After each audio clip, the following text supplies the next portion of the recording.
Hello and welcome, dear guests. My name is Marina Stoimenova. I'm editor-in-chief of Euronews Bulgaria. Today, I'm not in my capacity of a journalist, however. I'm the moderator of one of the most important events in Bulgaria this year. And to support my words, I will only announce one thing as a journalist. Today, I have two teams of journalists to cover this event, but the thing is that Euronews Bulgaria has not yet opened the broadcast channel. However, let's mention magic. Arthur Clarke said that each advanced technology is almost magic. Magic is the fact that we can fly to the moon and back.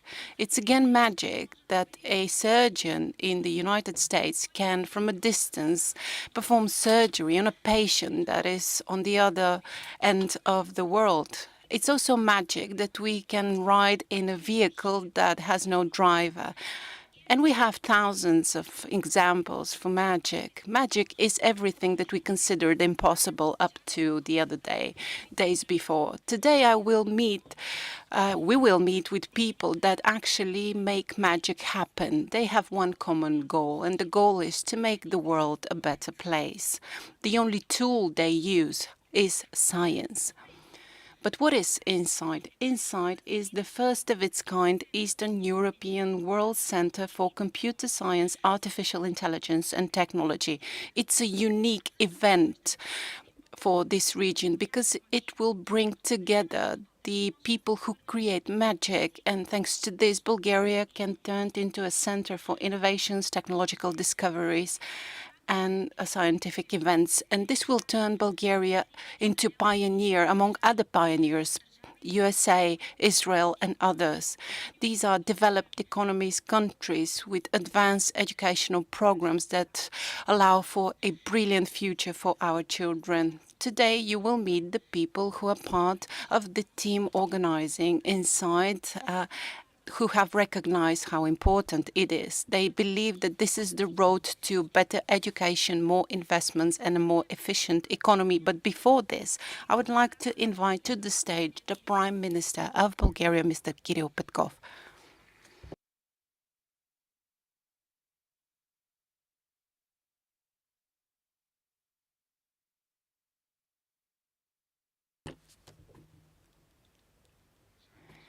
Esteemed President of Bulgaria, esteemed ministers, esteemed Madam Eurocommissioner, Your Excellencies, esteemed members of the academic circles in Bulgaria, ladies and gentlemen, today we are opening the Institute for Computer Science, Artificial Intelligence and Technology, the Institute INSAIT. This institute is being created in partnership with two of the most prestigious universities in the world, the ETH Zurich and EPFL Lausanne technological universities. We will be led by world-famous scientists, also Bulgarians and foreign experts who come from the biggest and most prestigious universities around the world, USA and Israel.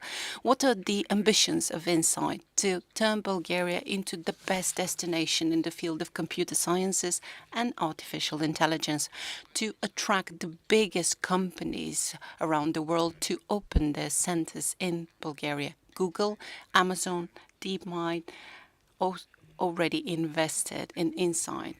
Also, we want to keep a promise given by our government to bring back to Bulgaria the most talented minds Bulgaria has, thereby returning our talented children back home.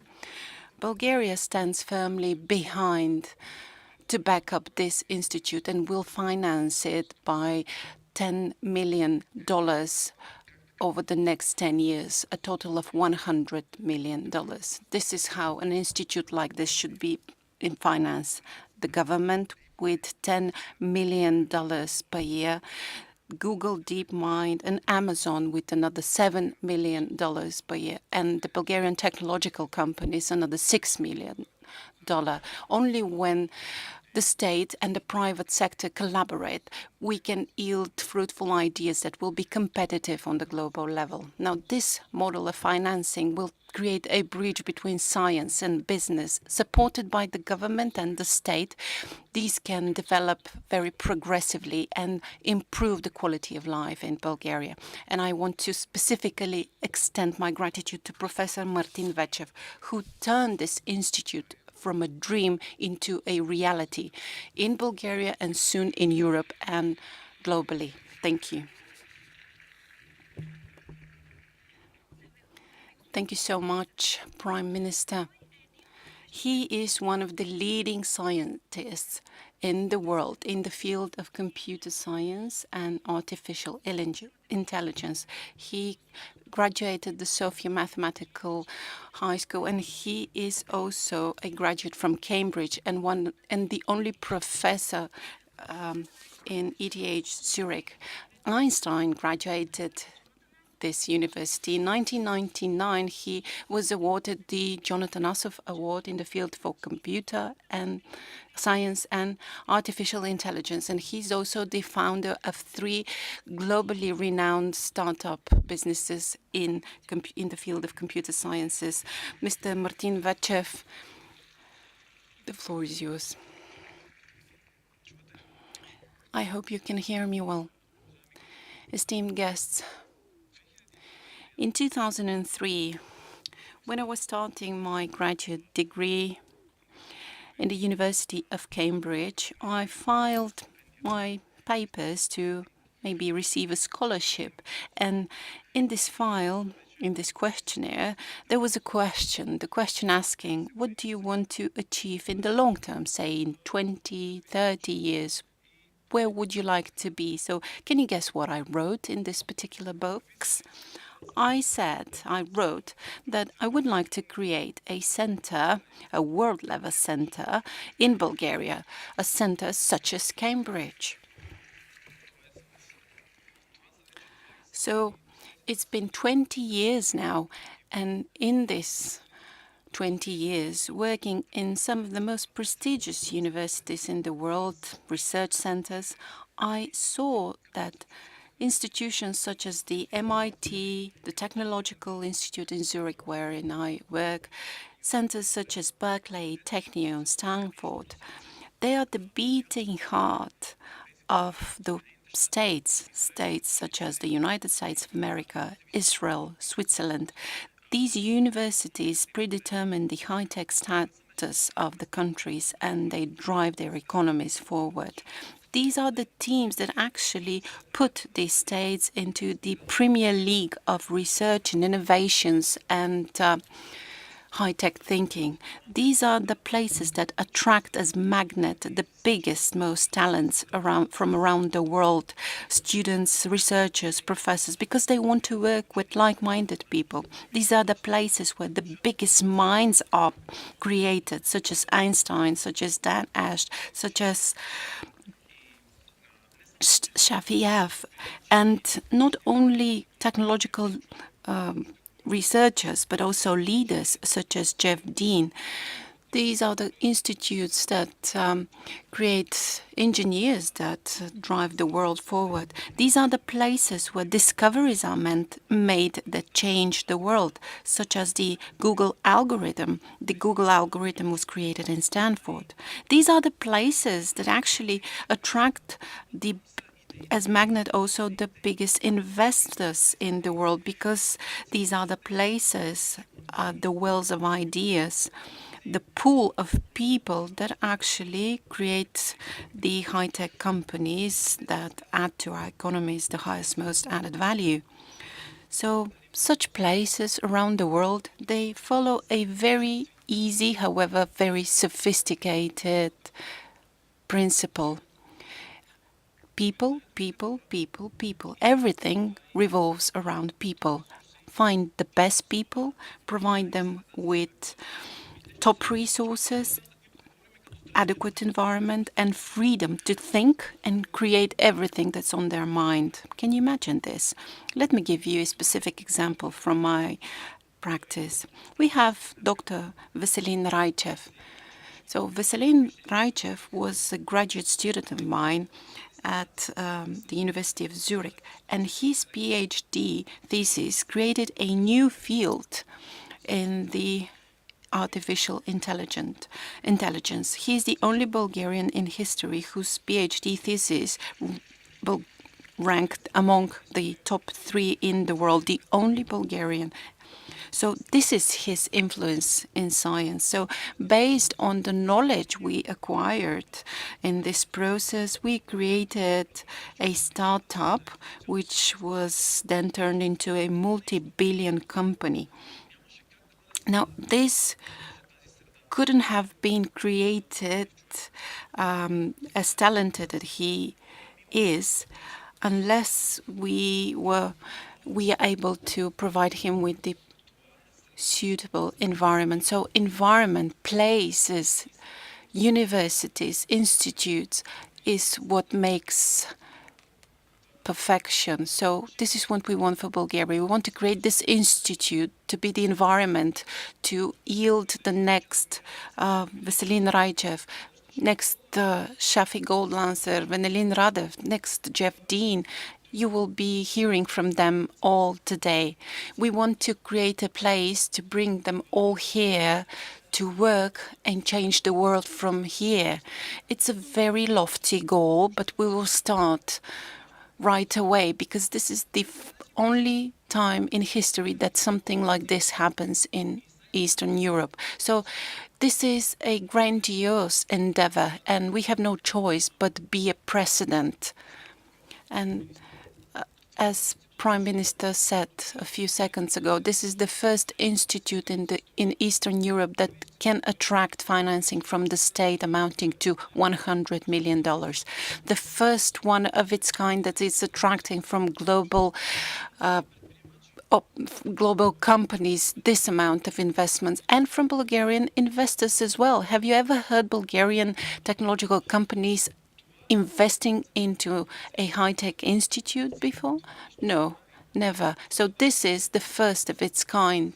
We are doing this in order to create the proper environment, to attract people and to turn our children into a success story. That's the ambition of the Institute, INSAIT. So INSAIT is no longer simply a dream. It's not just a draft of a student on a piece of paper as it was 20 years ago. So we don't have to fly on a plane, to go elsewhere, to see it, to experience it. It's here. It's starting. It will go step by step, brick by brick, build the future. So my message to all of you is, when you leave this room today and somebody asks you, what did you see? What did you do? These may be your students, your colleagues, your friends, your family members. So regardless of whether you stay in Bulgaria because you're Bulgarian or you travel back to where you came from, tell them the following. Well, this was the first time in which in Eastern Europe, in Bulgaria, an institute was created. This institute was called INSAIT. And if you want to change the world, you can go over to INSAIT, and INSAIT will help you the best they can to do this. Thank you. Thank you, Professor Vechev. The truth is that this list of names you just told us will now join us on stage. But one particular person I would like to ask to the stage, Professor Shafi Goldwasser, who is a professor at MIT and also the computing department at Berkeley University in California. She's been awarded multiple times with prestigious awards, including the Turing Award for fundamental results in the cryptography. The Turing Award is considered the most prestigious award in the field of computer science and is actually the equivalent of Nobel Prize. Professor Goldwasser is also a member of the advisory body of the INSAIT, and she will tell us today why she thinks that high world-level science can actually change the world. So, Professor. I'm Shafi Goldwasser. I'm very proud to be here at the launch of the Institute, and want to wish everybody good luck. So I'd like to tell you in a few minutes today, actually using slides, what impact can basic research do? So what you can expect from an institute of this form. It's very surprising, not surprising to me because I've been witness to it from the day one, that many of today's biggest technological breakthroughs in computer science and elsewhere have been the consequence of very basic research, really a pen and paper, mathematics and computer science research. So for example, here we have electronic commerce, we have search in Google, we have cryptocurrencies, and even the fastest algorithm that is known on quantum computers is not necessarily in practice yet, but in theory can be done in a way where classical computers cannot be done, has been invented in a lab with a piece of paper. Really, I guess the message is that all of these projects were started by support by some very small size government grant, and it was proved to be the ultimate investment in the sense that it turned into billion-dollar industries. So I have a very short amount of time, but I would just want to give you a highlight of 3 such cases. 3 ideas that started really as theoretical ideas, kind of a blueprint, blue sky idea that turned into what propels electronic secure commerce today. So the first idea was really is what stands behind our ability to buy online and make transaction online in a secure way, not being worried about somebody listening into our communication. And it started with essentially thinking about the most basic problem you can think of, that there are 2 parties. We usually call them Alice and Bob, and they are sending messages over the internet.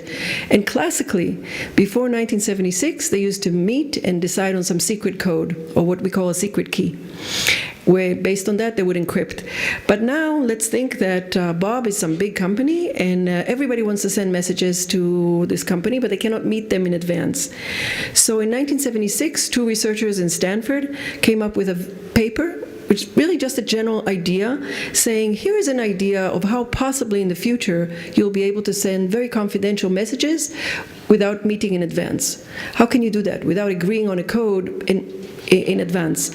And they called it public key cryptography, and the idea is that there is some sort of public lock where everybody can lock their messages, but only one party, the receiving party, can unlock it and has the key. And they got the Turing Award for it.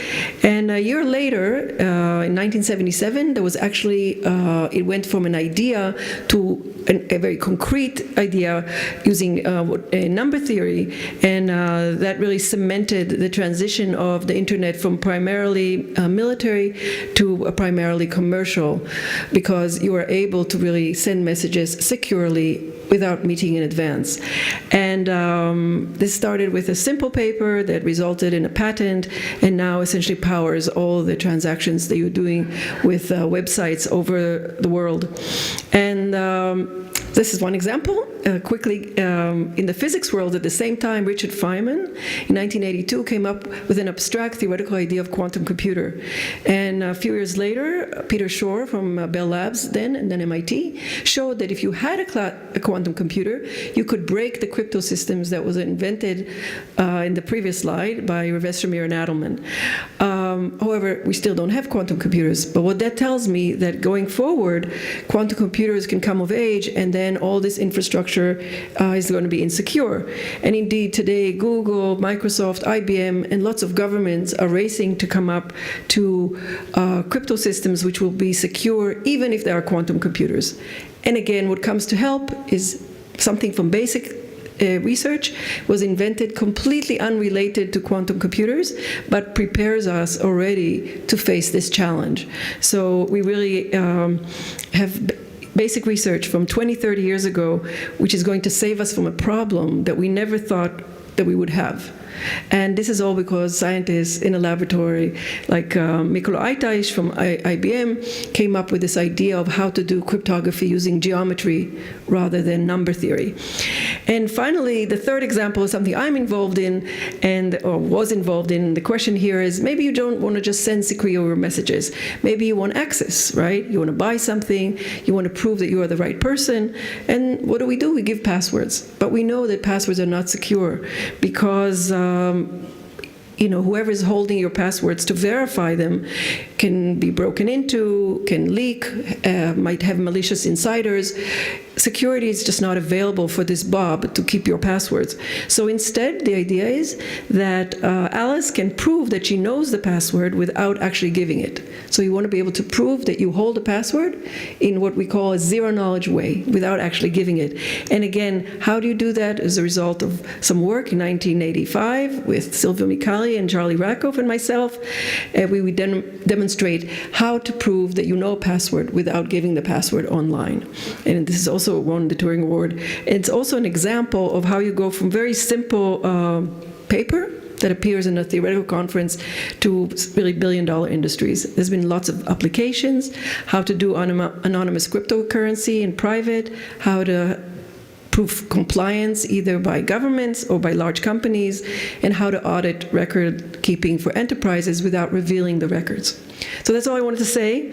I want to say that these days in machine learning, we have a lot of challenges that have to do with privacy, safety, security, and my belief is that a lot of these challenges can be addressed using, again, cryptography tools, things that have been invented centuries ago, not centuries, but decades ago. And this will allow us to benefit from a data-driven world while keeping our right to be left alone. There's a very famous quote by Judge Brandeis that would like to have all this progress and still keep our basic right to be left alone. That finishes my presentation. And again, congratulations to all of you, and good luck. Thank you. Благодаря, професор Голд. Thank you, Professor Goldwasser. I'm very honored to welcome on stage our next guest. Dan Shechtman is a professor at Technion from Israel. He's Nobel Prize winner for the discovery of quasi-crystals. He's also the driver of the Israeli startup revolution. Let's now learn why world science is of key significance for innovation. You have the floor.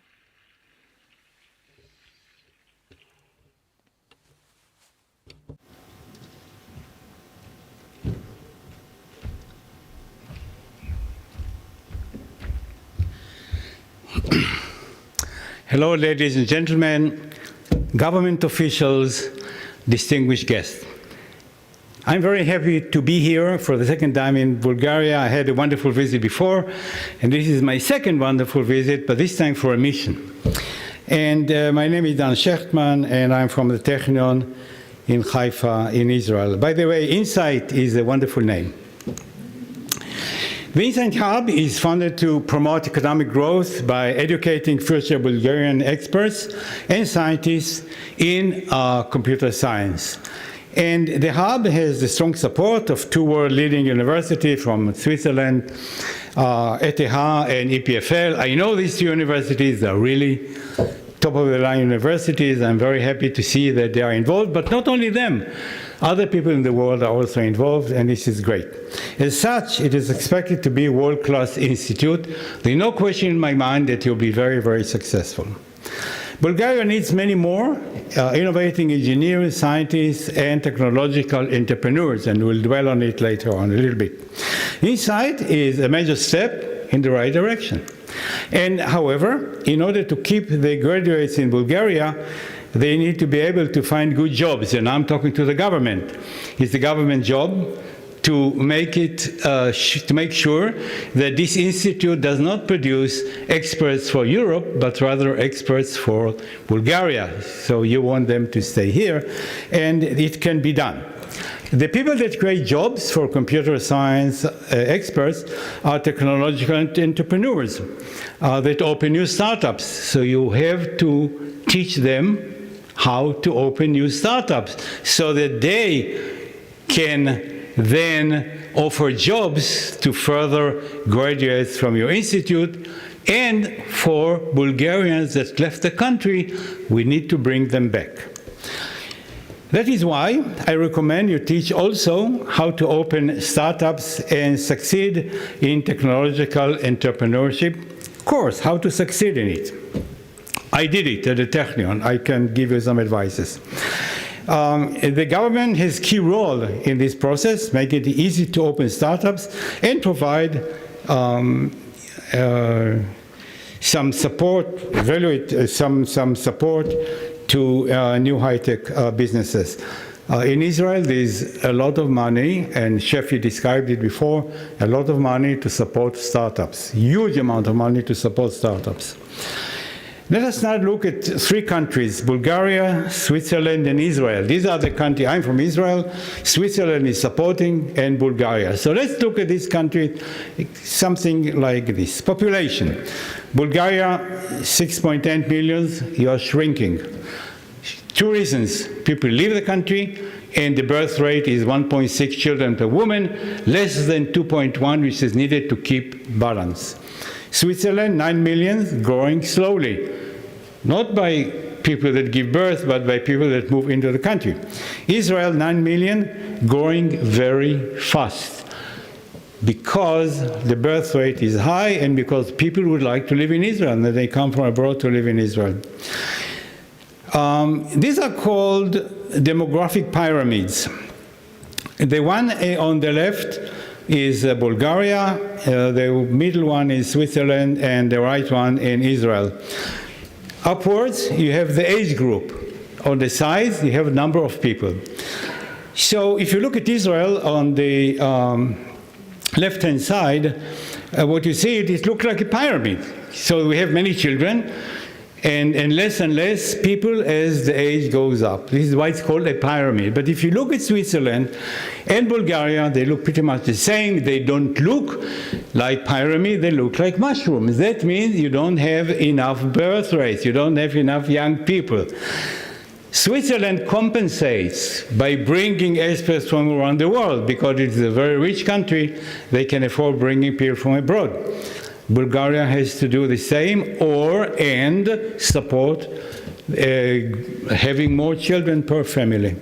In Israel, we don't have that. The problem in Israel is that we don't have enough people in the workforce between age 15 and 65, but that will have to support the young people and the old people. GDP per capita. Look at the two graphs at the bottom. You have Bulgaria at the bottom, you have Israel, and you have Switzerland. In 2020, the GDP per capita of Switzerland was $87,000. That of Israel was $45,000. That of Bulgaria was around $10,000. Your government knows it very well. But this is not the main issue. The main issue is the slope. How fast do you make progress? Look at the slope of Switzerland, look at the slope of Israel, and look at the slope of Bulgaria. This has to be solved, and this new institute is the wonderful step in the right direction. INSAIT contribution to the economy and well-being of Bulgaria. In order to understand the potential impact of INSAIT on Bulgaria, let us look at what high-tech industry did for Israel economy and well-being. Israel was there before, but we started teaching science and engineering 100 years ago at the Technion, 1924. In Israel, look at the left. There are 500 active investment organizations. 500 organizations invest in Israel. There is 1/3 people working in high tech. This is only 10% of the workforce. There are 400 multiple R&D centers. What does it mean, R&D center? It means that every large company that you can think of, Google, Microsoft, Intel, any large company that you think of has an R&D center in Israel. Intel is alive because of what they developed for Intel in Israel. They produce in Israel, but very little. But the brains are there. 500 companies have R&D centers in Israel. They look for the brains. And there are 10,000 active companies. Israel high-tech exports. Foreign capital investment in Israel high-tech in 2021, just like last year, Corona, was $30 billion. $30 billion came into the country to buy shares in Israeli startups. Is it good? Wonderful. Is it bad? Yes, it's not so simple. There is the Dutch disease. When such a flood of money comes to the country, the value of the Israeli shekel goes up. This is difficult for other industries to export. Mixed blessing, but still wonderful. 52 of Israel products and services exports originate in high-tech. More than half of the exports is 52% comes from high-tech. Thanks to the high-tech industry, the Israel GDP per capita grew 2.3% in 2021. In the OECD countries, it was 0.1 on the average, 0.1. This grew in Corona, 2.3%. The average GDP per capita of the OECD, okay, I just said that. INSAIT is an important step in the right direction. However, science education should start as early as possible. I have experience in that. I invite you to come visit me. I will show you how to do that. What does it mean? How early? Start teaching science in kindergartens. And I will talk to you a little bit about the Haifa model. What you see here is a picture of a kindergarten. You see me on the right standing with 10 young children, age 5 to 6. On the left, you see the teacher. The teacher has masters in chemistry. She can teach high school, but she prefers to teach young children. And when you enter this laboratory at the kindergarten, you think that you are in a university. And you see these 5, 6 years old children performing very seriously scientific experiments with laboratory coats. And then after the experiment, the teacher discusses with them, what did we learn today? This kindergarten is a model to the world. I invite delegations from the world to see the kindergarten and to copy it. And I can tell you that the many delegations visited this kindergarten. I host them there, and I invite you to do the same. I can tell you that the delegation for Vilnius, visited the kindergarten. There were 4 professors from the university. They visited the kindergarten, and 2 years later, they wrote me a note. We now open 16 such kindergartens in Vilna. You can do that. It's a wonderful start, teaching science to young children, and make sure that they continue to learn science and to love science, so that eventually they will become scientists and engineers.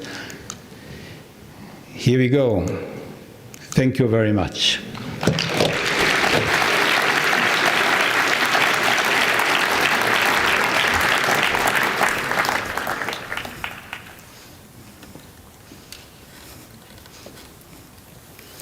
Thank you. Благодаря ви. Thank you very much. INSAIT is a very new initiative for the European Union, but why should it be supported? How does it fit the strategy of the European Commission for developing research? And we will hear from Maria Gabriel, who is the Commissioner for Innovation. Honorable Mr. President, Honorable Prime Minister, Excellencies, Minister Parmelan, Ministers, President of the European Research Council, Professor Vechev, dear Martin, dear guests, the launch of the INSAIT Institute here in Sofia today is a very important moment.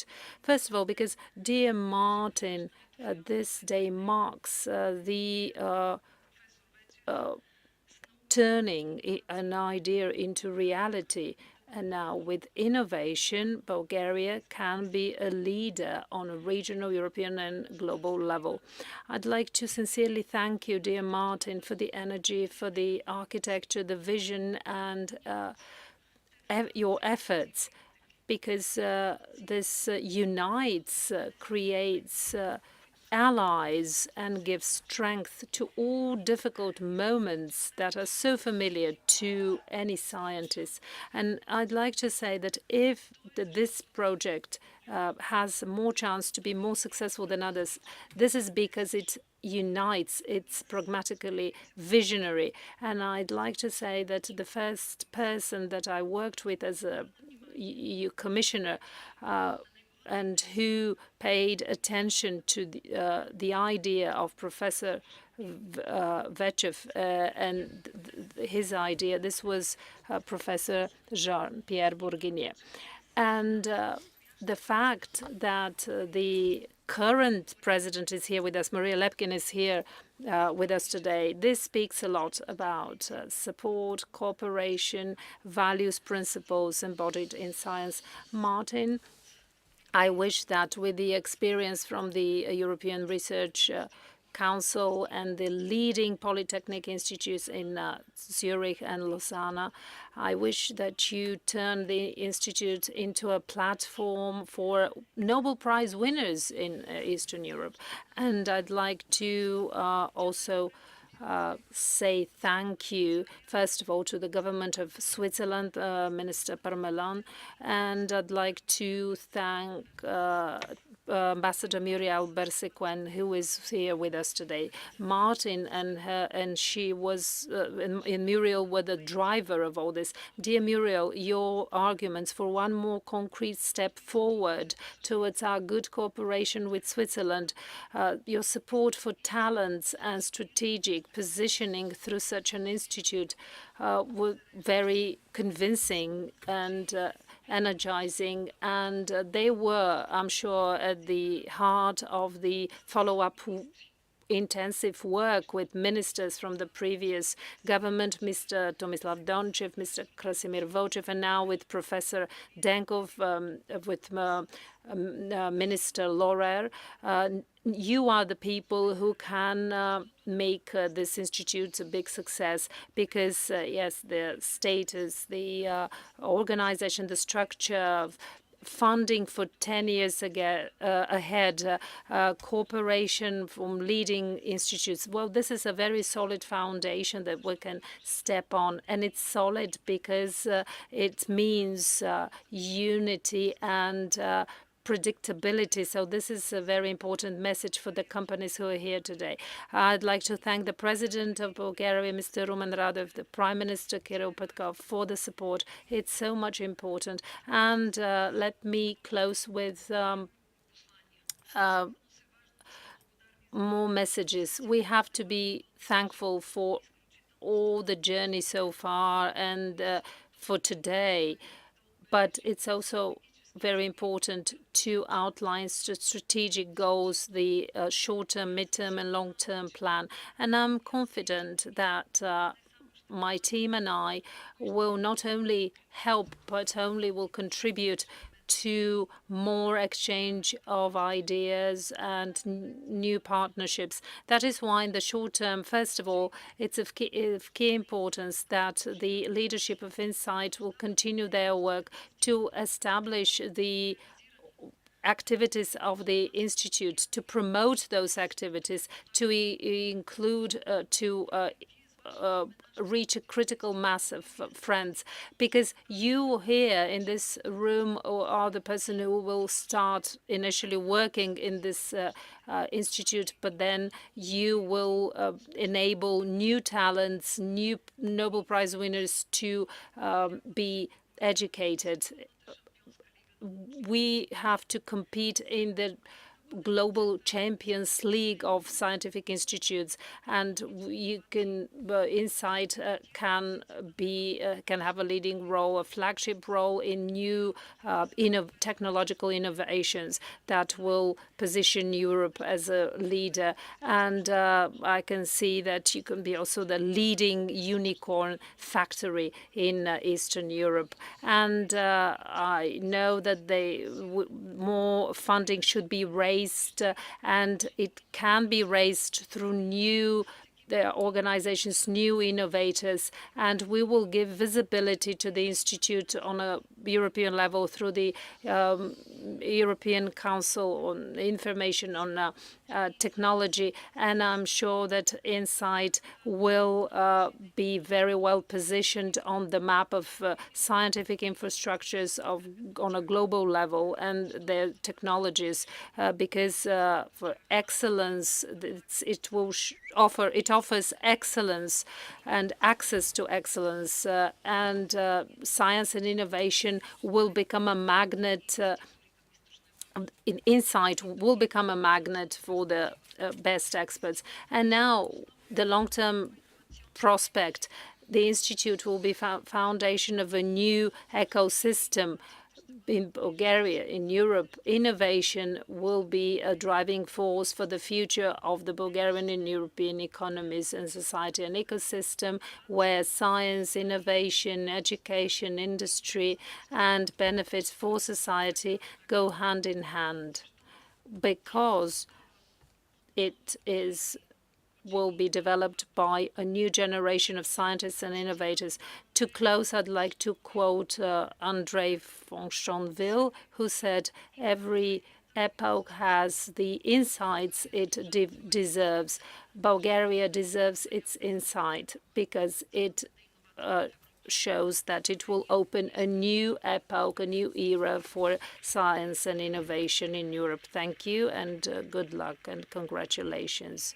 Thank you, Ms. Gabriel, and especially for the opening, we have Guy Parmelin, the Federal Minister of the Economic Affairs, Education and Research, and former President of the Confederation of Switzerland 2021. He will tell us about the role of Switzerland in the development of innovation and why Switzerland supports the founding of INSAIT. You have the floor.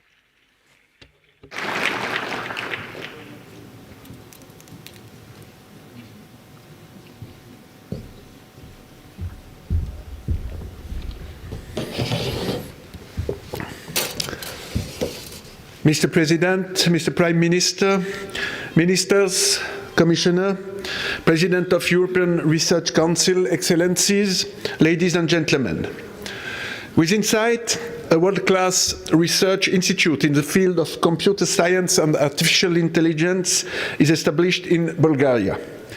I am convinced that it will achieve breakthrough results, which will allow us to expand the boundaries of our knowledge. As head of the Swiss Federal Department of Economic Affairs, Education and Research, three aspects are particularly meaningful to me when I look at INSAIT. Firstly, INSAIT was founded on the initiative of the research community, notably with the support of the University of Sofia on the Bulgarian side and two federal institutes of technology, EPFL and ETH, on the Swiss side. This is indeed the approach followed by Switzerland when it comes to international research cooperation.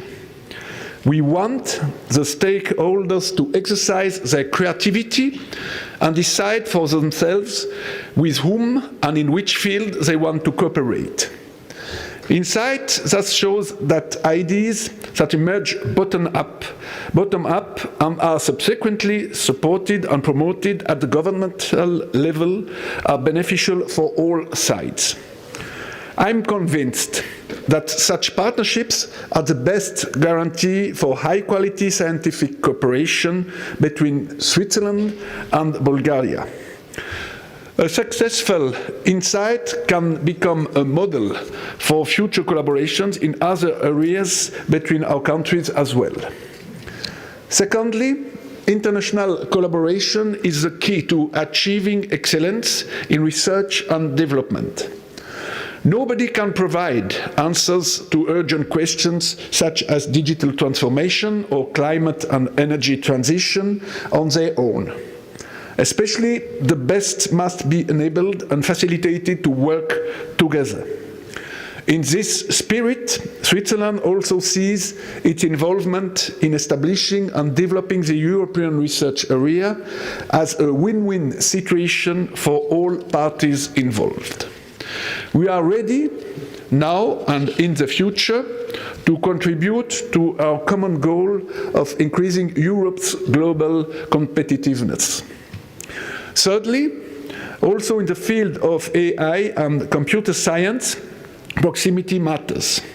Switzerland is home to leading artificial intelligence research institutes, which are spread over a relatively compact geographic area. This close-knit yet open network and the pragmatic cooperation between research institutes and industrial players lead to a highly efficient technology transfer that quickly brings innovative ideas to the market.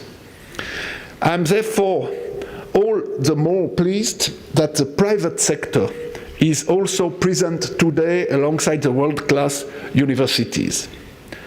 This is a promising indication for economic development in Bulgaria. My sincere gratitude goes to the Bulgarian government, which has made this new institute possible thanks to its political will and financial support. However, we also know that with today's official launch of INSAIT, the work has only just begun. It is a long-term effort to achieve and sustain INSAIT's success and to create an ecosystem in which research and innovation can thrive. This will require very close and smooth collaboration between the government, the higher education and private sectors. But I am sure that today you are laying the foundation for a hub and a platform of excellence that will produce breakthrough results while offering promising career prospects, attracting both international and local talent, and making it attractive as a partner in the academic world and for the private sector. Finally, I look forward to this intensification of bilateral relations between Bulgaria and Switzerland in the field of research and innovation. I want to emphasize that Professor Vetchev of ETH Zurich played a central role from the idea to the launching of this groundbreaking institute. He and his fellow professors working in INSAIT will be the most important asset to capitalize the success of this institute. This is brain circulation at its best, which will benefit the researchers and students, the associated universities and countries, especially Bulgaria, as well as the research and innovation ecosystem of Europe, which will be enriched by this initiative. I wish you all much success and good luck on the road ahead. Thank you.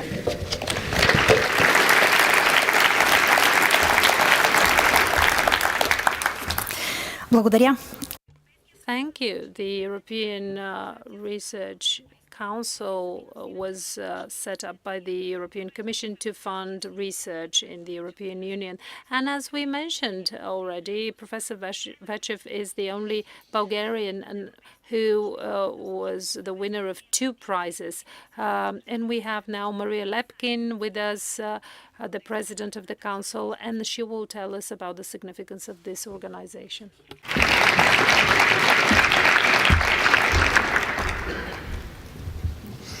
Good morning, President Radev, Prime Minister Petkov, Commissioner Gabriel, ministers, ambassadors, and colleagues from the world of science.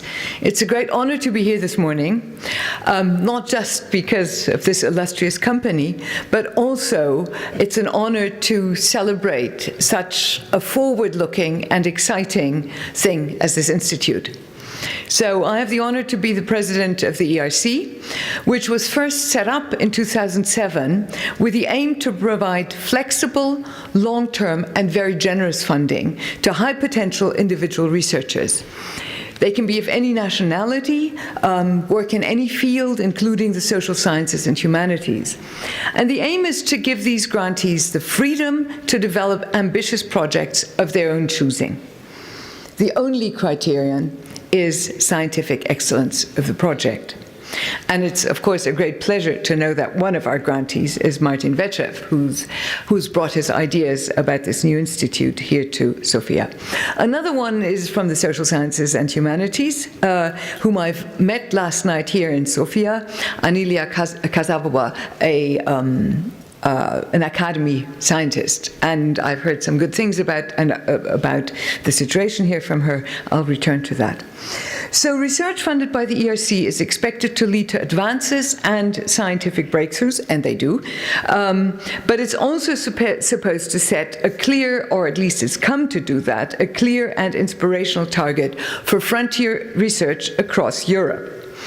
So by showcasing what the best science in Europe can look like, we can hopefully encourage others to raise their game too. And perhaps this has even contributed to the way this institute here is set up. I think everybody here would accept that the raw scientific talent, so the basic talent, is distributed equally throughout Europe. There is no differences between people and their capacities in different countries. But, nevertheless, it's no secret that the majority of ERC grants goes to researchers at Europe's top institutions and universities. So I'm sometimes asked, why is this? Is this not unfair? Is there perhaps even a certain bias? I don't think there is. But my answer is that it's actually much easier to conceive and carry out cutting-edge research when you have state-of-the-art facilities and the best working conditions. And not only that, even more important is the opportunity to interact with and collaborate with world-class colleagues on a daily basis. And these are exactly the opportunities that we find in places like the ETH and EPFL, but also, in Paris, Cambridge, etc. What this says to me is that any country or region that wants to be at the cutting edge of research needs to invest in providing the right facilities and the right working environment, and to do so stably and in the long term. And that's exactly why it's so exciting, inspiring to be here today at the launch of INSAIT. The Institute has set itself very high ambitions to create world-class research and educational programs. And we actually know that such world-class research and highly skilled graduates that will result also attract international companies and high-quality jobs, as well as creating spin-offs, as we've heard from other speakers this morning. So I commend Bulgaria for enabling this. And actually, it's not just putting money into this institute. I also learned and was very pleased to hear about recent innovations in providing bottom-up funding with a top-of-the-line peer review system. That really is the be-all and end-all of recruiting good science and enabling good science. So, with all this in place, I think what is needed now is a little bit of patience, sustained investment to allow this vision to come to fruition. With the commitments we've seen so far from the government as well as from the private sector, I really do have great hopes that the Institute can one day take its place among Europe's top leading research institutions. And the great thing about investing in research is that it will not benefit only Bulgaria or the region here, but all of us will one day be able to benefit from the exciting work that will be carried out here. So I wish you good luck and congratulate you. Thank you.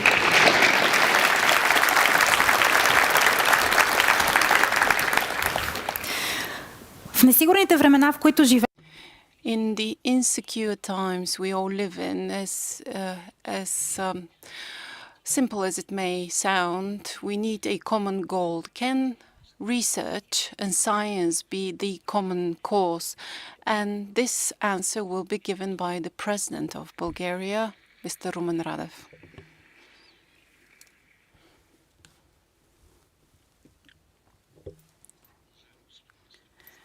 Esteemed Prime Minister, esteemed Mr. Parmelan, esteemed ministers, esteemed Professor Vetchev, Your Excellencies, esteemed representatives of the Academy of Bulgaria, ladies and gentlemen. There are events that are a significant markings in the history of world history, and we are part of one such event today. But for this to be a reality, there are people who turned it into a reality, visionaries that drive things along.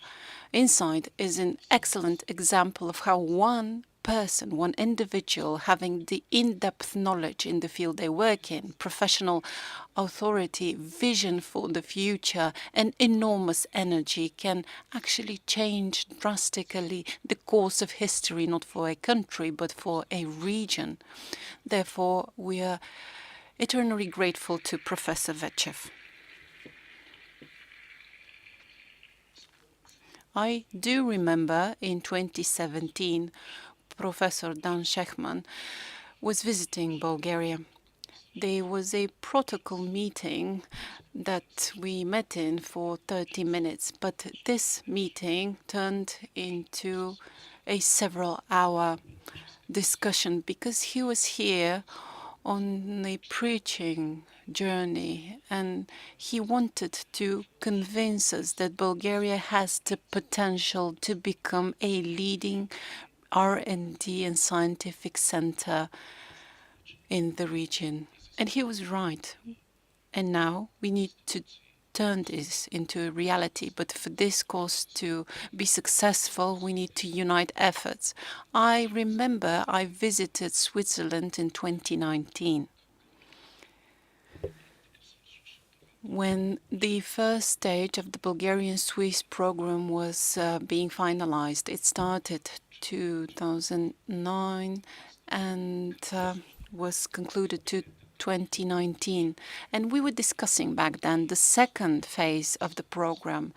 We were expecting it, and we agreed that a large portion of the money allocated for this program would go for the setting up of a Bulgarian-Swiss R&D center in the field of computer science, high-tech and artificial intelligence here in Bulgaria, so that our excellent, wonderful scientists who were then in Switzerland could perform part of their studies here at home and to attract other young scientists. Unfortunately, due to some administrative bureaucratic causes, this second part of the program was delayed. However, this month we will be given green light from the Commission to proceed. However, people with vision and energy, such as Professor Vetchev, would not wait for the challenges to go away. They managed to convince the Bulgarian government to allocate a significant amount of financial support in a course and a project like this. And I'm very grateful to Mr. Parmelan, who, in his capacity of a president in the Confederation of Switzerland last year, was so supportive, rendered his unconditional support for what we did. And also special gratitude to Ambassador Cohen, who also exerted utmost effort for this to become a reality. Thank you, Ambassador. And what she did was enormous. Bulgaria, with its representation in the European Commission, was also very active. Also, the representatives of academia and the leading Swiss institutes represented here today, and they're the credential for the success. Also very grateful to international and Bulgarian high-tech companies who voiced their desire to be part of the endeavor today. I met Mr. Parmelan for a couple of minutes before this event, and apparently we shared the opinion that INSAIT achieved what was deemed impossible for this period of history. This institute united the efforts of 4 governments, 2 interim ones and 2 regular ones, and this is a clear sign of the successful efforts and the succession we procured. And I think that if the second part of the Bulgarian-Swiss program would be as successful as our efforts so far, if we create several more institutes such as INSAIT, we will have a very, very beneficial political environment in Bulgaria. So all the best luck to INSAIT Institute. Thank you so much, President. This puts the end of our first panel. However, we move on to the second one, and we'll have wonderful and very interesting conversations with our next panelists. Thank you.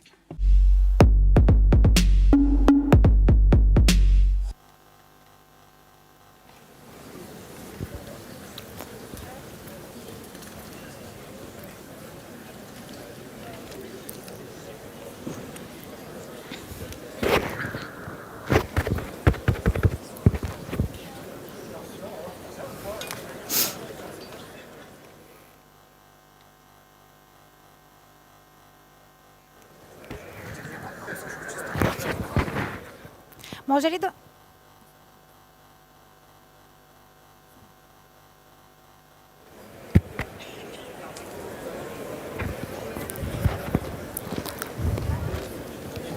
Може ли да останете по местата си? Няма да има пауза, направо продължаваме. Now, we will move on to the second panel right away, so I would like to ask you to stay at your seats. Thank you.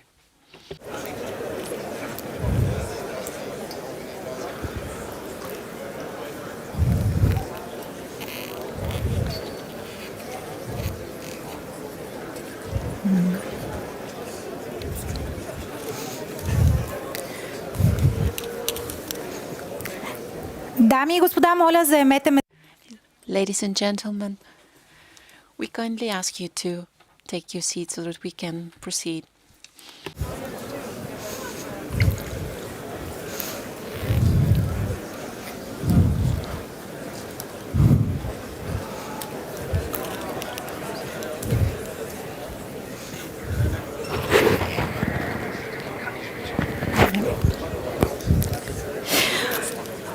Бих искала да поканя I would like to invite to the stage the panelists in the second panel, a panel in which we will discuss what the meaning of INSAIT is for the field of education and research. I would like to ask academician Nikolai Denkov, Minister of Education in Bulgaria, Professor Anastas Gerchekov, who is the rector of the Sofia University,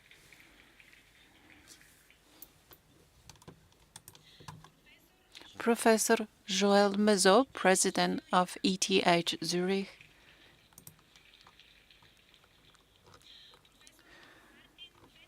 Professor Martin Vetterli, who is the President of EPFL,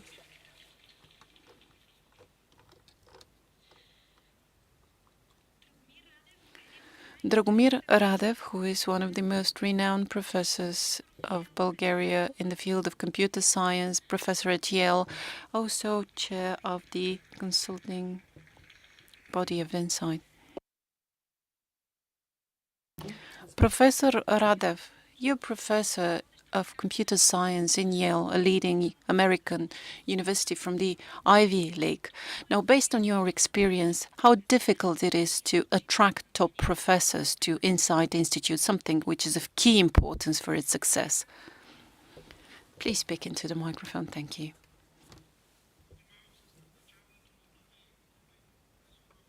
Now, uh, now, I've been following how professors are attracted at Yale, and I can tell you that it's extremely difficult to attract top professors. It's difficult to be a good destination for those big achievers. And sometimes it's difficult for us to compete with other universities. There are at least 10 other excellent universities that are trying to hire the same people. Sometimes it takes years until we find the best fit for a given position. Well, how can you identify and attract the best graduate students and the best students in the field of computer science? Well, that's an excellent question. The best graduates actually themselves are interested into being in the best institute. So they usually find a person to communicate with and eventually end up there. So where the best professors are, usually the best graduates will be.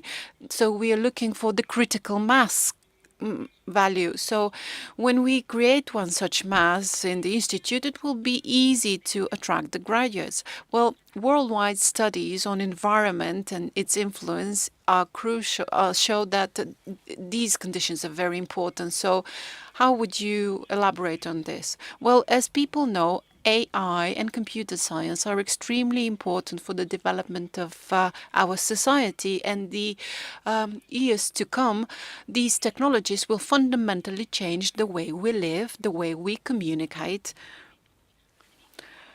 Academician Denkov, my next question is to you. What's the meaning of INSAIT Institute for the Bulgarian system of education?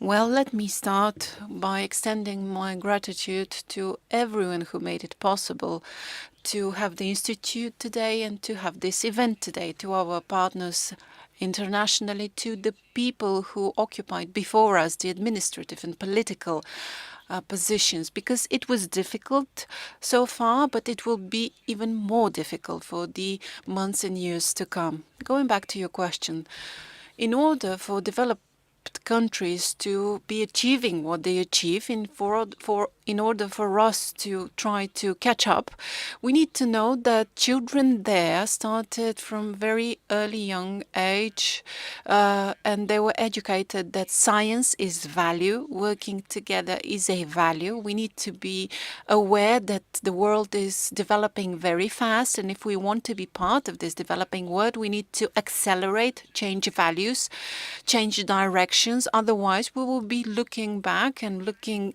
different directions without knowing our destination. So what's the meaning of INSAIT for our reality and political reality as well?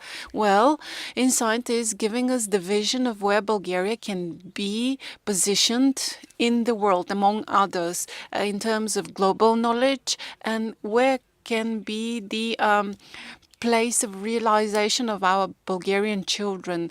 But this destination can also be in Bulgaria and INSAIT. So, Professor Girjikov, what's the role of the partnership between INSAIT and ETH and EPFL? Well, it was a very valuable partnership, and I'm so grateful to everyone who supported it, because unless we cooperated with them, we wouldn't have been able to create this institute. So I'm very grateful on the one hand, and on the second, I'm confident that this institute will create a new vision, and from there on a new reality for the scientific and educational circles in Bulgaria. So you are part of the universities among which will be INSAIT as well. Well, first of all, I'm very happy that I'm part of a historical event. Now, this is an institute that is unique in several different meanings. Well, it in size, in ambition, but even, if you wish, in an administrative terms speaking, because we had to endeavor different routes to turn it into a reality. And last but not least, I take pride of the fact that Sofia University is part of this ambitious, unique project, one that can change the reality for Bulgaria and Europe. However, how do you see the potential of INSAIT? Well, it's a great potential by all means. It has the potential to change Bulgaria and Eastern Europe, because here the economy is not always tied with high tech, and the development of the institute in this particular direction will drive Bulgaria forward, and the region as well, to develop forward in high tech terms. I've never seen this big a concentration of intelligence ambitions, and a political will. And I do believe that the combination of these three can play a very fundamental role for the emergence of other institutes that probably take the same route of development. Professor Lezon, what's the role in this initiative of top universities such as ETH Zurich and EPFL?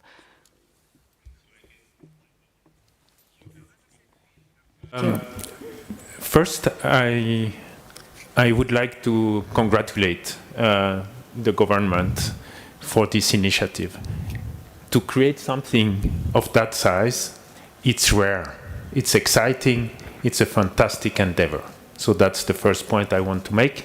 The second, why are we interested, ETH and EPFL, and maybe other Swiss partners, to participate?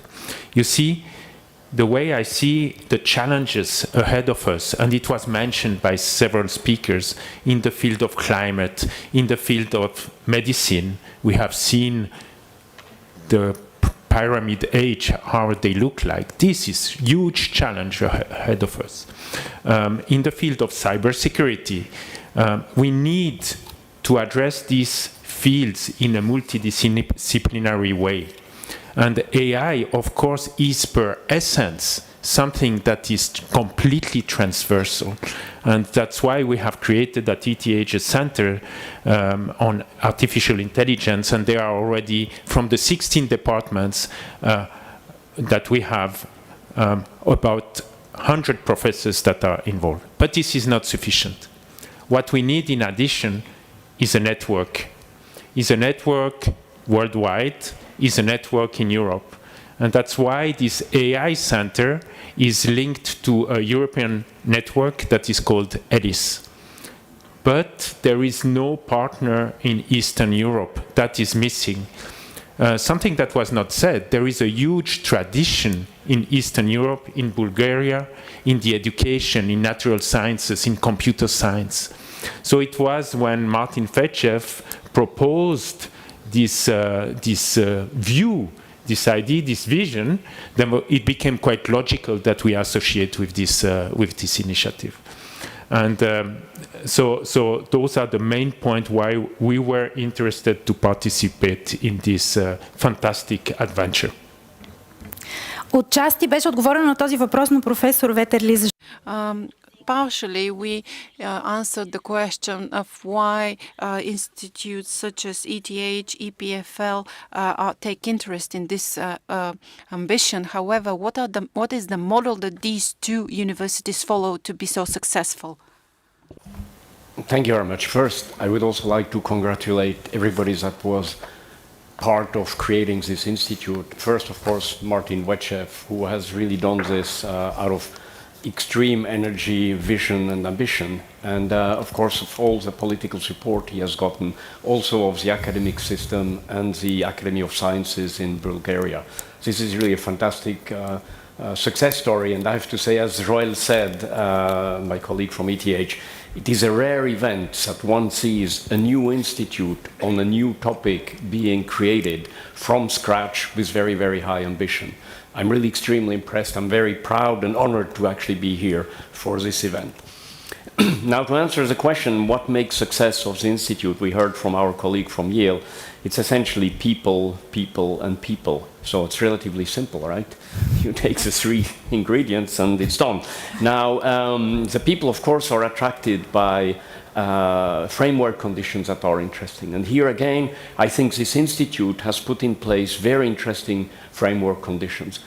The environment in Eastern Europe is very, very favorable to these sort of institutes because of the long tradition in in particular in mathematics and physics and now computer science.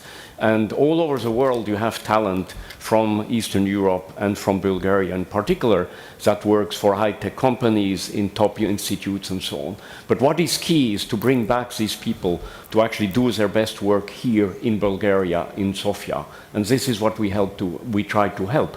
And to accomplish this, we want to make sure this is a two-way street, not that people leave and go to other institutions, but that we exchange our talent between our institutions and this new institute here in Sofia.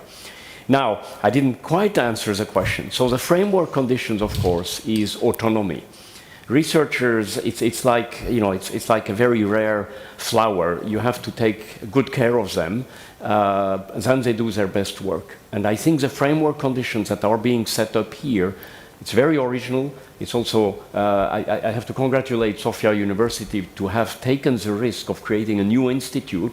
This is not easy to do. I'm not sure we could do it so easily in Switzerland, I have to say. So congratulations for doing this experiment, is to create something that is autonomous, where people can do their best work without being encumbered by paperwork, by administration, having the right conditions, being able to attract students and realize the fantastic works they are going to do in this institute. Благодаря. Автономия и хора на професор Мезо, какво ще трябва да направи този институт? Autonomy, Professor Mezo, what else should INSAIT Institute do in order to follow the success story of ETH and EPFL? The potential for this institute. Let me tell a little story. So you know that in Switzerland, in Zurich, we have two fantastic research institutions. One is IBM, that was established about 50 years ago, and the other one is Google, who joined, I think, 15 years ago. And the two times it was because one of the architects of IBM and Google was an ETH alumni. And you see what has come out of that. So, Martin, you are in this role now, and I would say the sky has no limit in this case. I wish you full success with your enterprise. Now, maybe more seriously, what I see, and that was mentioned by Martin Vetterli, one fantastic potential here is that you start from a green field. So you can do it from the beginning right, without too many strings attached. And where I see a great potential is this combination of support from the government and industry. I was impressed by the numbers and the companies that are already engaging here. So for Bulgaria, it will become really an attractor to try to keep the talent in your country. But I think it can go beyond that.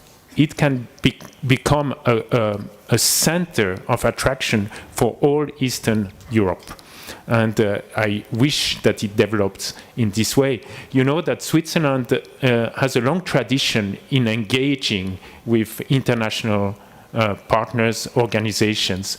Just to head of my mind, so CERN is of course the biggest one, but European Spallation Source in Hamburg, in Lund, and XFEL in Hamburg. So there is something missing in Eastern Europe.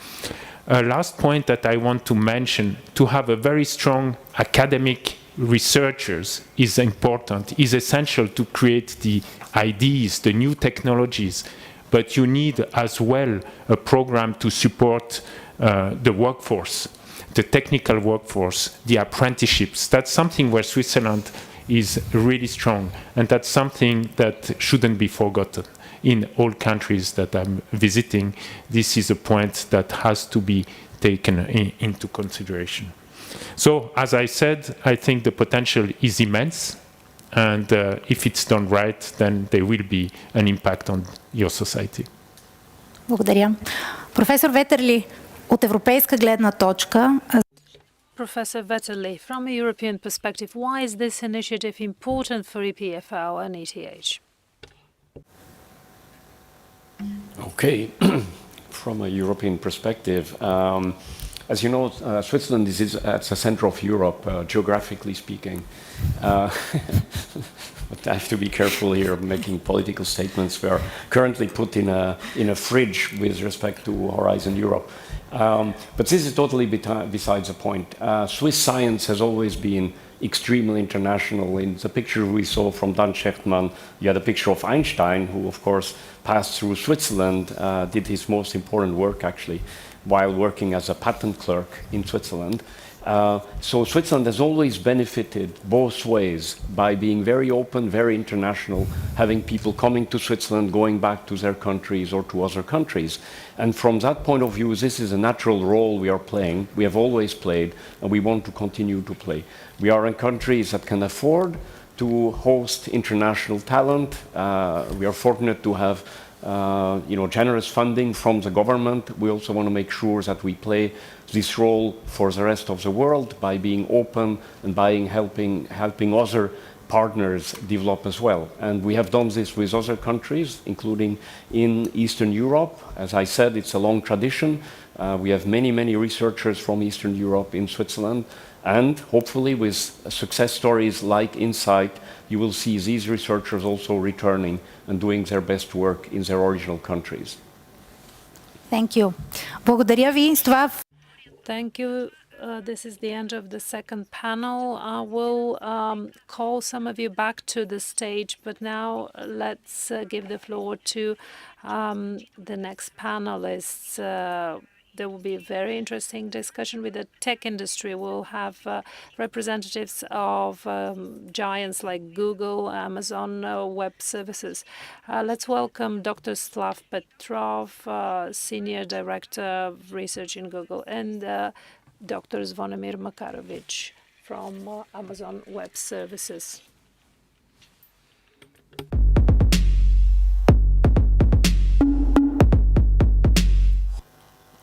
Ще имаме включване и от...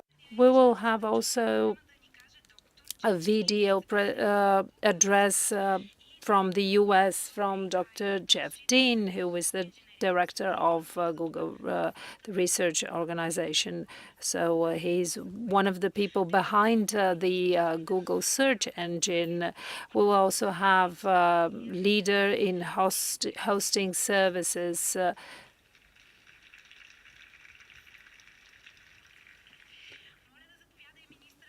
Also, I'd like to welcome Mr. Daniel Lorer, Minister of Innovation and Growth.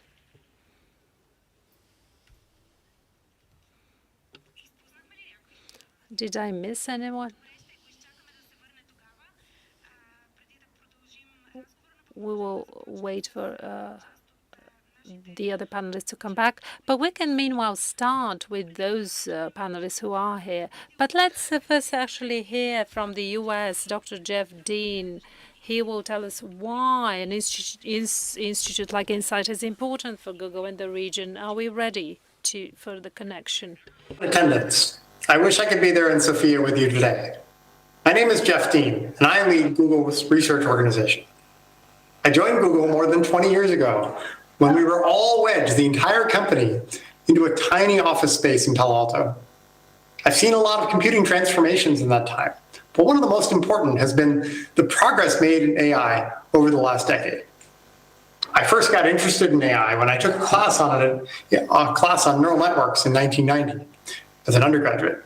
At that time, neural networks were starting to show impressive results on tiny problems, but they really couldn't scale to do important real-world tasks. As an eager undergraduate, I decided perhaps we just needed more compute.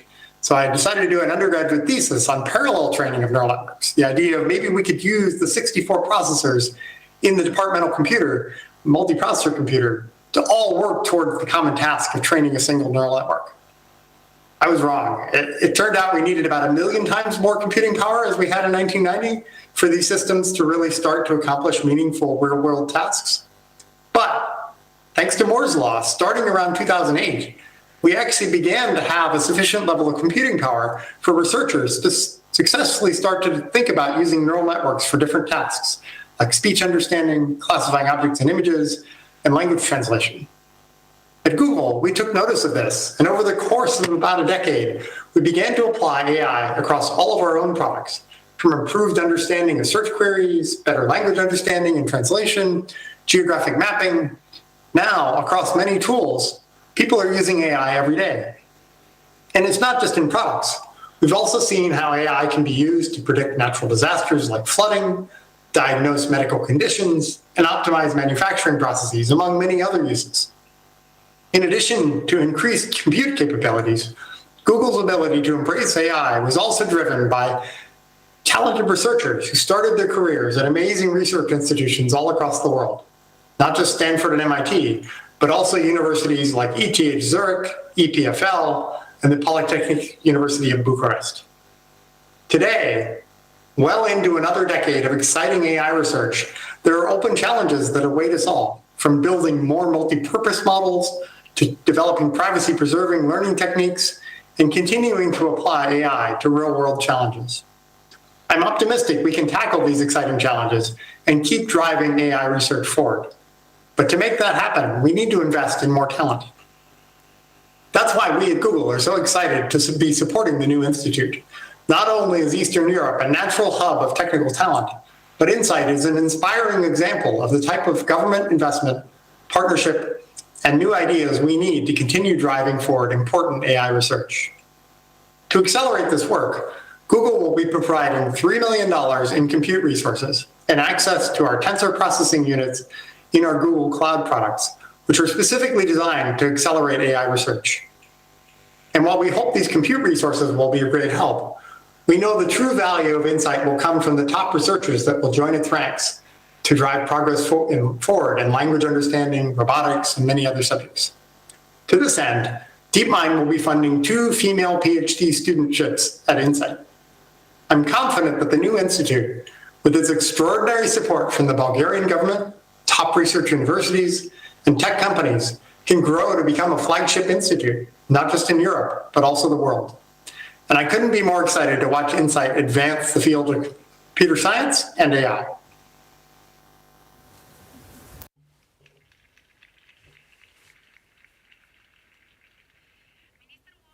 Mr. Laurer, in your capacity of a Minister of Innovation, what do you think are the long-term goals of INSAIT?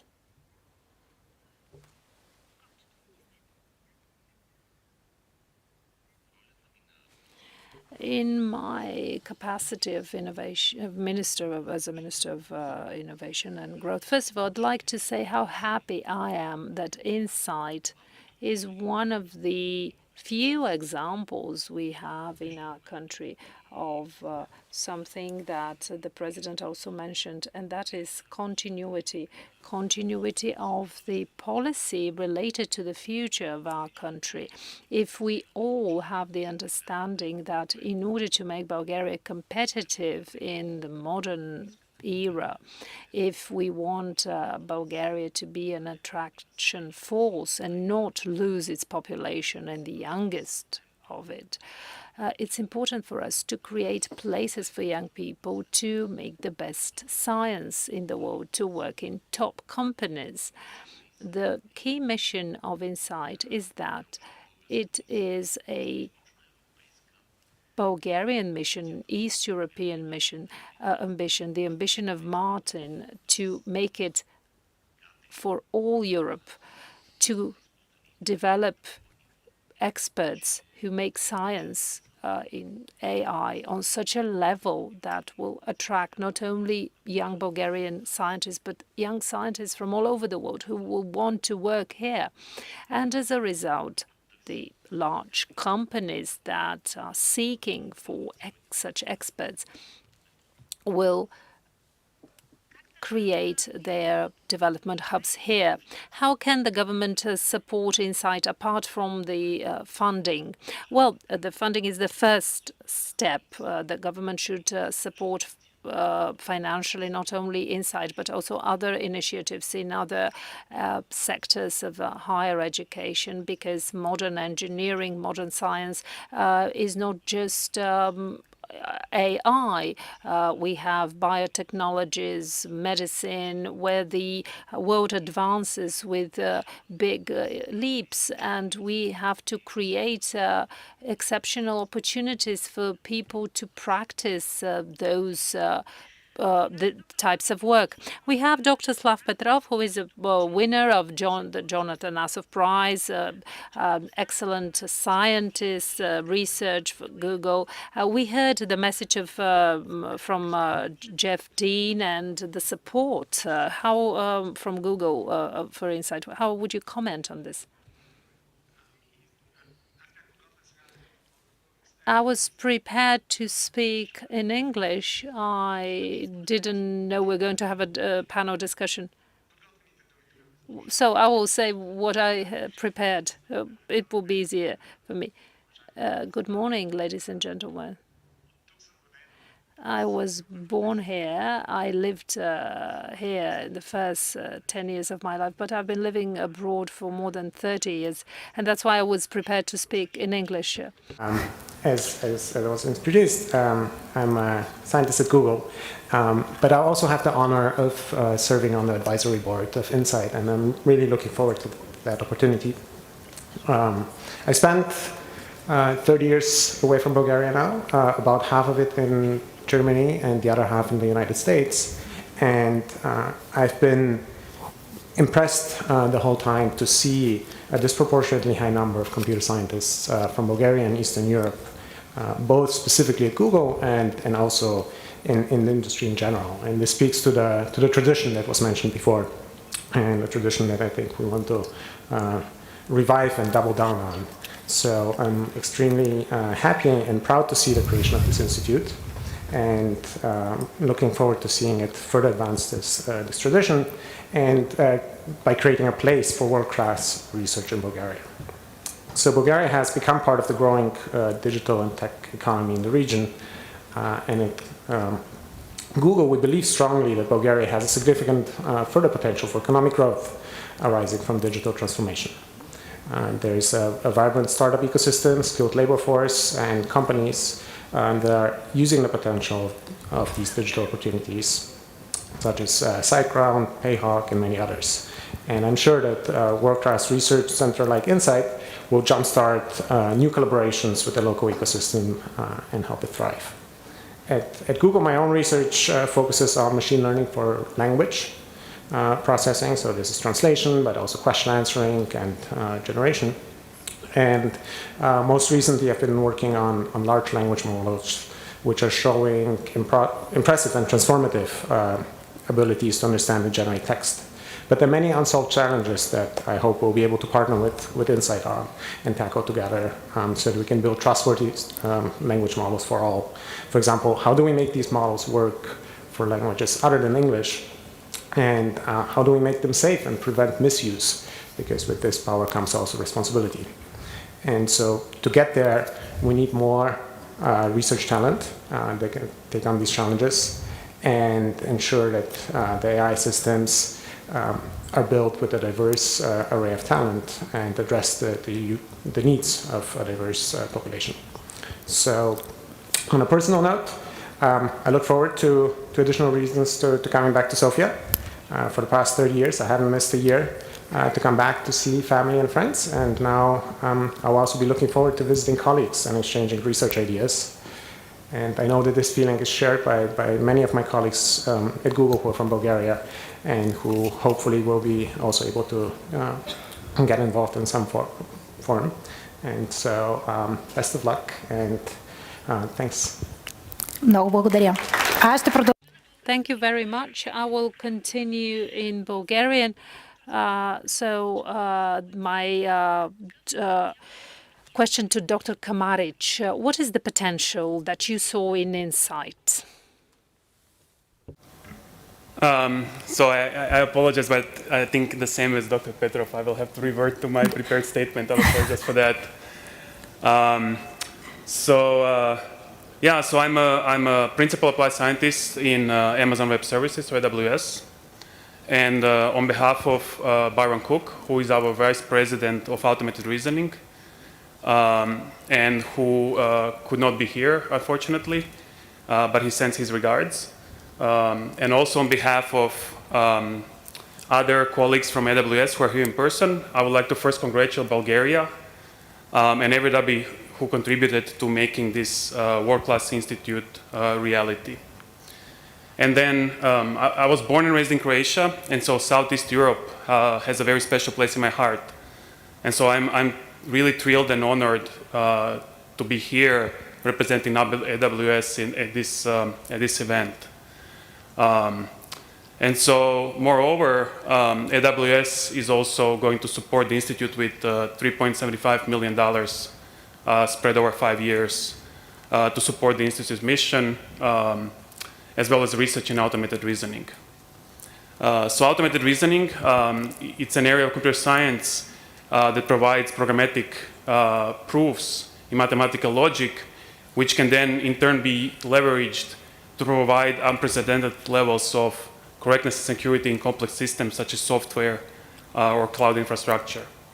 And so currently in AWS, we successfully leverage automated reasoning in a number of cutting-edge customer solutions, such as, for example, the ones that involve provable security. And then, it's a great honor to be here. I'm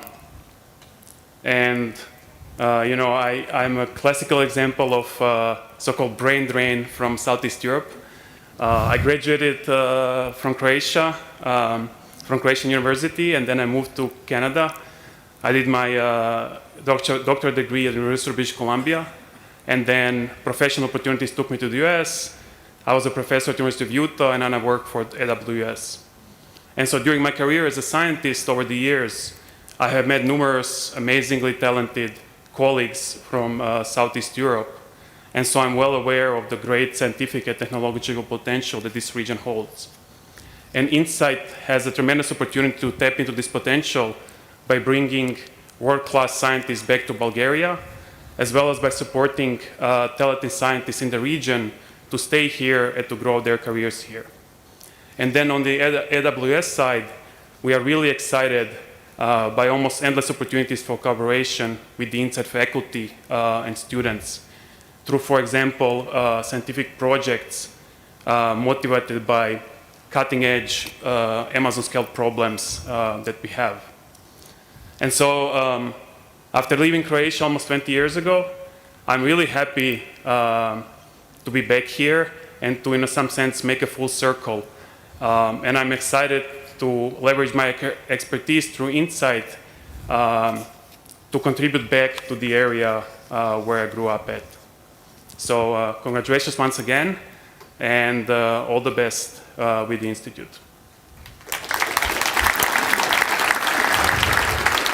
Освен подкрепа се очертава. Apart from support, it seems that there will be a successful partnership between the two organizations. We have with us the CEO of one of the most successful Bulgarian companies, SouthGround.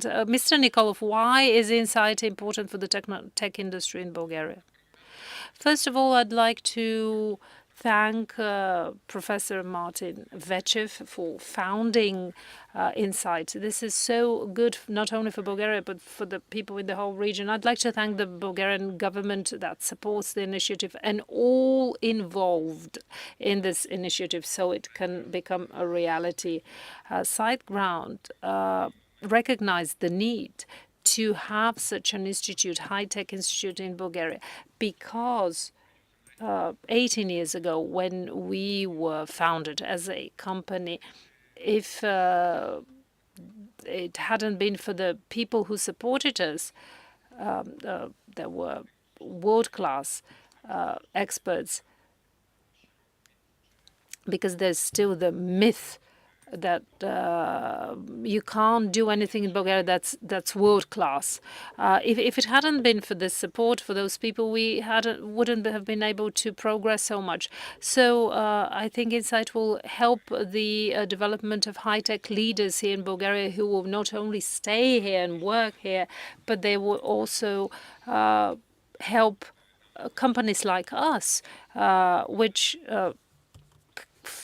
can contribute to a better future. Thank you so much for this short discussion that we had, short but very informative. Mr. Laurel, you want the floor. I'd like to just add something about our plans about INSAIT. And this is in the very short term, as we said many times here with you. INSAIT is the result of the efforts of Martin, the investments of the Bulgarian government and the Swiss academic institutions that decided to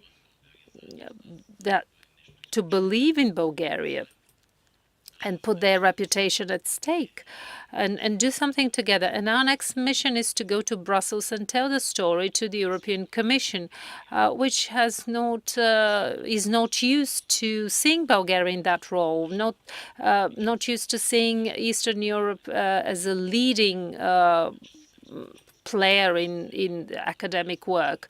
But very soon we will claim our position.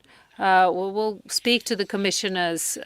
So thank you very much. And in a while, we will have questions from journalists. But before that, I'd like to welcome on stage Mr. Borislav Petrov, the CEO of INSAIT. Уважаеми гости, Esteemed guests, I would like to thank you all for being here today. Some of you traveled from other towns. Some of you commuted on a short distance, but we also have guests from abroad.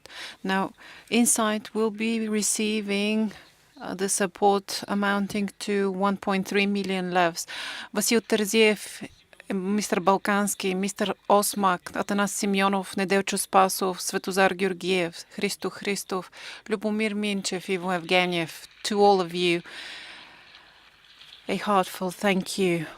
On behalf of INSAIT, I would like to thank all who participated today for the support, for the presence, and for the messages. ETH, EPFL, dear colleagues, thank you so much for contributing, and to all of you from elsewhere who spared their precious time to participate in the Institute. Nothing of this would have been possible had it not been for the administrative and institutional support we received. Thank you to the Sofia University. The success that INSAIT will realize is rooted in the support of companies such as Amazon, Google, DeepMind. And I'm so grateful to all the stakeholders, the Site Media Consulting Agency, Petr Tsankov, Boris Paskalev, Milena Chacheva, Dmitry Dimitrov, and the others. And I'm also very grateful to Professor Martin Vechev for the endless ambition and enormous energy. Had it not been for his initiative, this wouldn't have been possible. I'm sure that with the support of everyone listed so far, we will be able to soon reach the ambitions we've put ahead of us. I think there was one more question to Mr. Nikolov. Would you like to ask this question? We never mentioned the support rendered that you wanted to talk about. Yes, indeed so. At SiteGround, we try to mold the company policies following the colleagues and their personal route, journeys. I have my colleague Yasen, who is the project leader. He said, I have a friend, his name is Martin. He has a great idea about something great to realize in Bulgaria. And I know we support these kind of things. So Martin turned to be Professor Vechev, whom I met, I think, for the first time end of last year. And I was smitten by the ideas he shared with me, and right away, I believe this is something that has to happen in Bulgaria. So I asked him, how can we help? And he said, well, actually, financial support is what would best help the institute at this time. And he also said that he very much would like to see representatives of Bulgarian business, because Google, Amazon, they do traditionally support such types of institutes. But at the same time, he wanted to have representatives of local domestic business. And this was very positive to my view. So myself and Ivo, my colleague, we decided to support the institute by some 6 million euro over the span of next 5 years. Thank you. Which will be used to attract top professors who we hope will contribute to the build-up of the next generation of tech leaders in Bulgaria. Thank you so much. I think this was a much deserved finale of our forum. Yes, but time is never enough. Therefore, we provide now a platform for questions and answers to our colleagues journalists to ask whatever comes to their mind. So I want to ask to the stage once again academician Nikolai Denkov, Minister of Education. Minister Lorer is with us already, Professor Vechev, and Dr. Petrov and Mr. Tenko Nikolov, and also the presidents of the two technological institutes, EATH and EPFL. So please, gentlemen, take the empty seats so that we can start.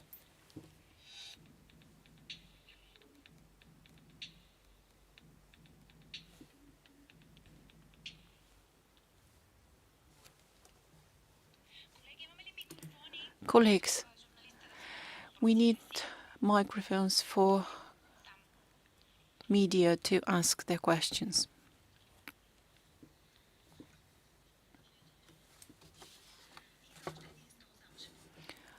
And we will need one more chair. Thank you.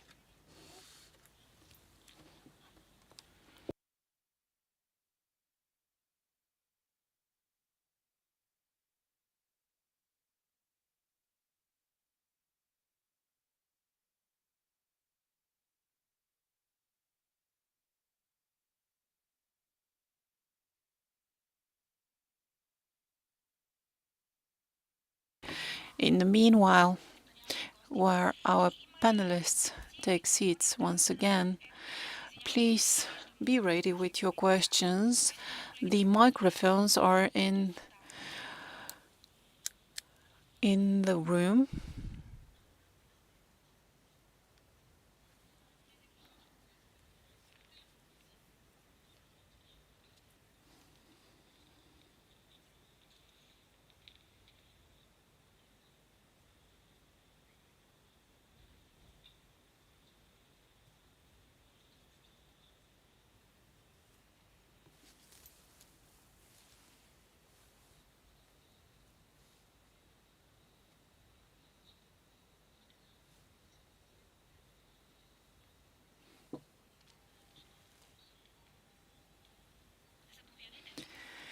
The floor is now yours.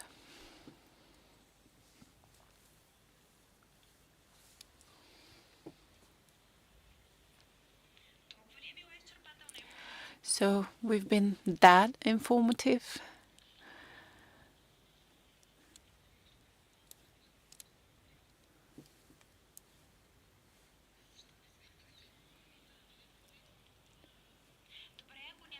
So if there are no questions, we can now discuss something we just skipped, maybe unintentionally, or you can comment on something that you think was left behind. So if not, thank you so much for participating in this amazing event today. This is the first chance I experienced to meet people such as yourselves. So thank you so much for being here today. And in my personal capacity, I wish all the best of good luck to the Institute and all your endeavors. Thank you.